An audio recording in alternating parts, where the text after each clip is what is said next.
Quem não pode casar entre si? Esse é um assunto muito polêmico, mas muito importante. A gente sabe que casamento é um ato formal que tem requisitos previstos em lei. E a gente sabe também que, se não forem observados os requisitos legais, eventual casamento poderá ser nulo ou anulável. Inclusive, eu tenho um vídeo na qual eu falo sobre isso aqui no canal, assistam lá porque ele é muito importante e explicativo. Diante disso, pessoal, existem alguns impedimentos legais para pessoas casarem e é importante a gente conhecer quais são esses impedimentos. O primeiro deles é proibição do casamento entre parentes próximos.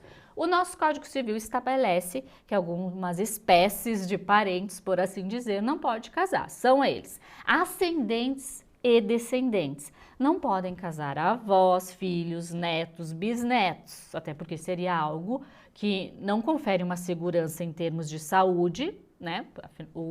Porque eventual filho pode vir com alguma deficiência. E também porque não é algo ético, não é algo tolerável na nossa sociedade. Irmãos e colaterais até terceiro grau. E isso inclui os irmãos adotivos. Irmãos não podem casar entre si, assim como tios e sobrinhos. E aí vem aquela questão de um jogador de futebol que casou com a sobrinha por afinidade. Nesse caso, ela era sobrinha da mulher, não era sobrinha dele, então o casamento foi feito, foi celebrado. E afinidade em linha reta, não é possível casar sogros, enteados, padrastos, né? Ainda que sejam ex.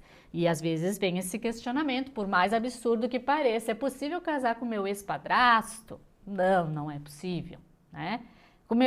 Com meu ex-sogro, não, até porque esse tipo de vínculo de sogro, sogra, ele é para a vida inteira, ainda que o casal venha a terminar o relacionamento. Outra proibição está relacionada ao vínculo por adoção.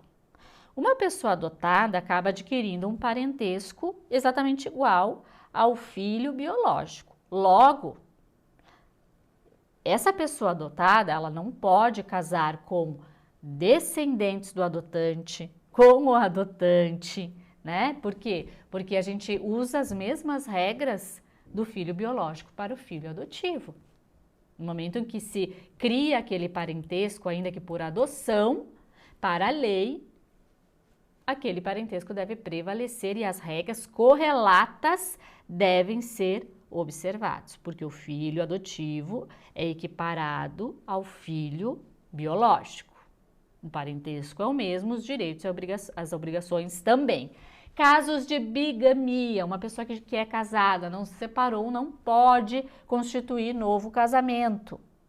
Se isso acontecer, o casamento é anulável. Então, muito importante, às vezes as pessoas se separam de fato, né? Cada um vai para um lado, não formalizam o divórcio e aí vão se casar novamente. Não pode, isso é caracterizado bigamia. Motivos relacionados a crime. Se uma pessoa é condenada por um crime grave cometido contra o cônjuge de uma das partes, posteriormente essa pessoa que foi condenada não poderá casar com a mulher ou o marido da vítima do crime. Então, vamos para um exemplo.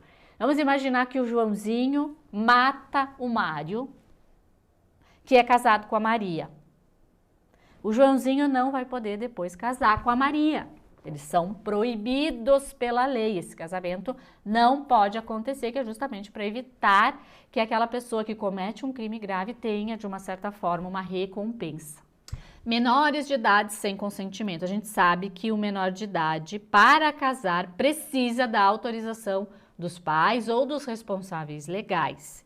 Se eles não tiverem essa autorização, eles não poderão casar. Isso visa a resguardar decisões precoces, impensadas, enfim, visa resguardar os menores. Então, sem o consentimento, o menor de idade não pode casar, certo? E aí entra aquela questão que muitos pais, inclusive, até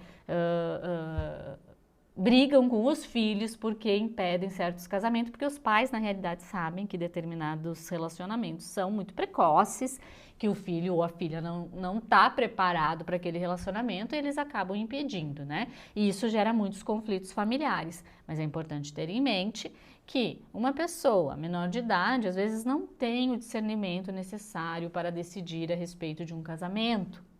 Por isso que a lei tem esse cuidado de requerer a autorização dos pais ou dos representantes legais. A minha mãe, por exemplo, casou com 16 anos, super jovem. Na época era normal, os pais consentiram, tudo certo.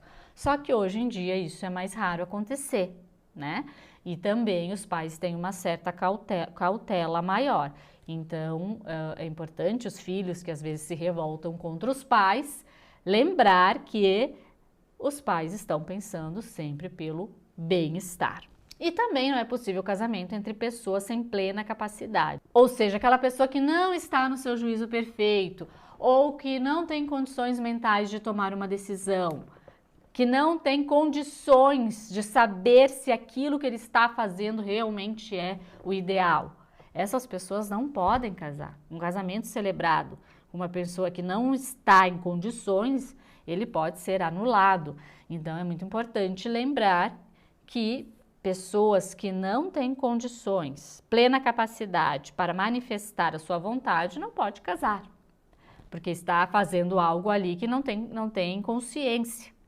Então, isso também tem que ser observado e é uma das causas que leva à anulação do casamento. Então, pessoal, é importante lembrar que um casamento é um ato formal, cheio de regramentos que devem ser observados pelas partes.